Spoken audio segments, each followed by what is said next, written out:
First, I'd like to begin with a little bit of history. GoLedger, when was born, because we knew IBM. I think it was 2017.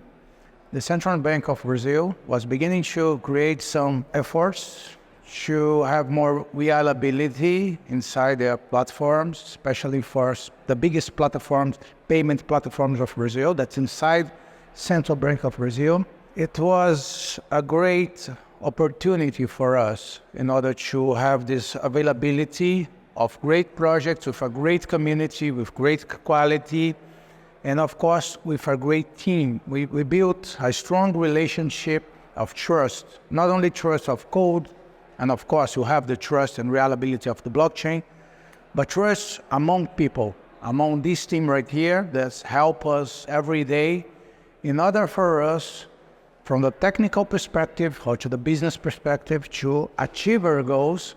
And that's why GoLedger, basically, we are around Hyperledger projects. So it's really a blessing that the foundation exists to support my teams, to support my company.